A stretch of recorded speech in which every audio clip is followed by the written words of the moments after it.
species for a number of years in the wild. And when we built the new exhibit, we really wanted to have them back here at the zoo, but in a much more naturalistic exhibit. We wanted to obviously meet the needs of the penguins and at the same time tell a story about their habitat. But creating that world would be no small task. As St. Louis was nowhere near Peru, the Humboldt habitat was in itself an extreme environment. First, the zoo turned to an abandoned outdoor exhibit that was earmarked for the Humboldt's new habitat. Built in the 20s, this old bear grotto would have to be completely demolished. But then, Mike and the team came to a very interesting realization. The grotto looked very much like the Peruvian coastline. I've been to Punta San Juan, Peru several times working with this species, and it's an area where some of the hottest deserts of the world meet some of the coldest water currents, and that's why you see it's quite bland. There's not a lot of green stuff. It's really just ocean and rock. The old bear grotto was perfect the way it was. Now the zoo just needed to bring it up to date. We're kind of blending old and new here, but this whole back cliff face does date back to the 1920s, and these were some of the original sort of barless grotto exhibits that were built originally for bears. Of course, the pool and everything else is new, and our exhibits crew did all that to match this rockwork, which was actually taken from the Palisades along the Mississippi and Missouri River. With the rocky landscape complete, next came one of the more chilling aspects of the habitat, the water. You're talking about desert, so during the day it can be quite hot. It could be 100 degrees, but it's very dry. It's not humid like it is here in St. Louis. But the one thing about penguins that are found in warmer environments, and there are a number of species that are, is that they're always associated with really cold water.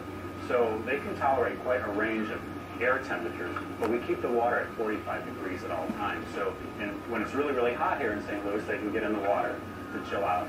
And if it's really, really cold, if it's 30 degrees, the water's 45, so you'll find them in the water actually staying warm.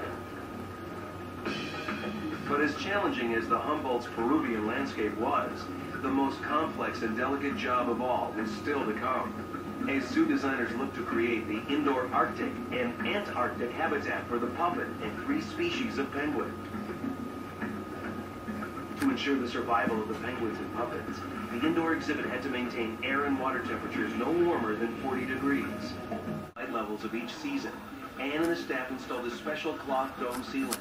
Then, around the perimeter of the exhibit, she incorporated a series of special lights programmed to reflect off the dome to recreate each day from sunrise to sunset, just as the birds would experience in the wild. With a desert-like Peruvian coastline and cold-weather Arctic and Antarctic landscapes completed, Michael, Ann, and the staff then faced the critical challenge of introducing the birds to their new home. Only here, they wouldn't have much time. With the extremes of the St. Louis summer just around the corner, everything would have to be perfect, or these highly sensitive birds could get more than a warm welcome. Coming up, with record heat outside and crowds swarming to get close to the birds, the zoo must scramble to ensure the penguins and puffins keep their cool. Will the exhibit have to be completely shut down to protect the birds?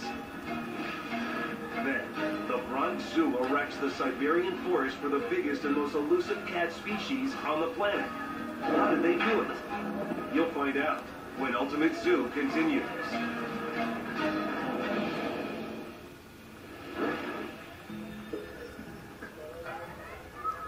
The St. Louis Zoo's newest exhibit was unlike any in North America.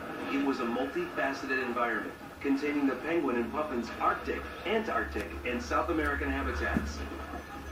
Here, the Humboldt penguins could thrive in the exhibit's outdoor Peruvian habitats, desert heat, and rocky terrain, while the Gentoo rockhoppers, king penguins, and puffins bundled inside with frigid temperatures reminiscent of the northern and southern ice caps.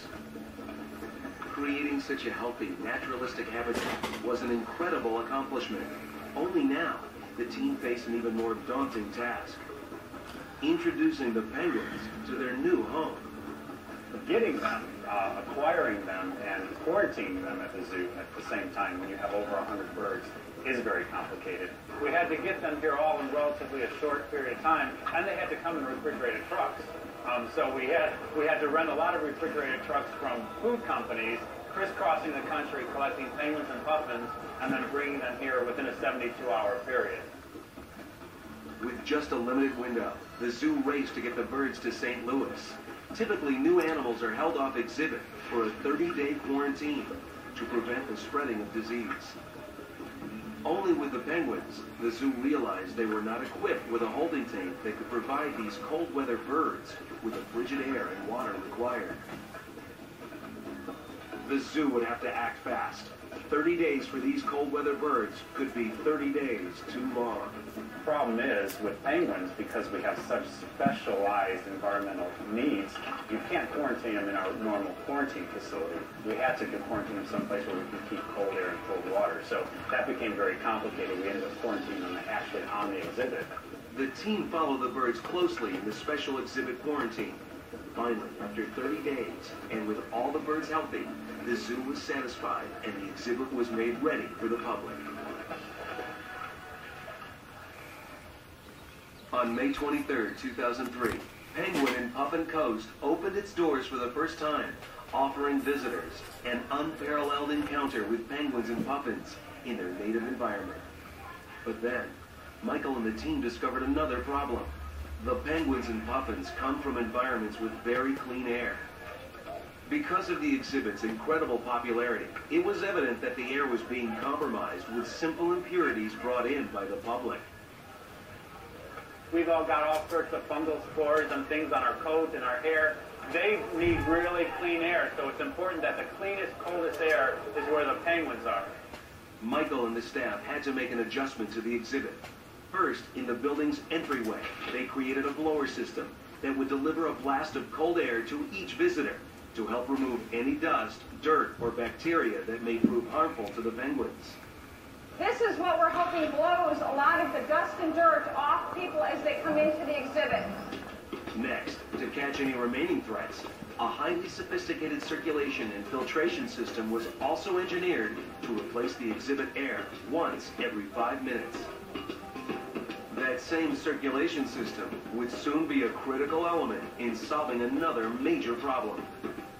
Within months of opening, the St. Louis summer took its toll on the wintry habitat. A popular exhibit for visitors escaping the heat, the non-stop opening and closing of the exhibit doors were effectively melting the exhibit and putting the birds at great risk. To maintain the birds' sensitive environment, the keepers would have to close the exhibit every time the temperature creeps above 40. If the zoo staff wanted to save the exhibit, they would have to think big. We have approximately, I think it's something like 60 air vents that pump fresh air, 45-degree air into the exhibit. And basically, it all comes out where the penguins are. So if you look really closely in the rockwork, you'll see a little screening, and that's where this 45-degree air is coming out. And we wanted to come out right where the birds are because they want that cold air more than anybody. Finally, the environmental issues were under control. And now the keepers could concentrate on bringing the very best in personalized care to their prized penguins and puffins. The hope is that over time, enriching the environment with the help of the high-tech seasonal lighting system will encourage the penguins and puffins of St. Louis to start breeding. The St. Louis Zoo has succeeded in using innovative techniques to create an exhibit where visitors can experience the extreme remote habitats of the penguin and puffin and view the birds behaving as they would in the wild. The exhibit's popularity has much to do with its unique ability to foster interaction between the birds and the visitors. You can get really, really close to them here, and particularly the indoor environment, just hearing the penguins and smelling the penguins and feeling the cold. It's really a total sensory experience. You've never actually shared the exhibit space with a penguin before, and at the St. Louis Zoo, you get to do that.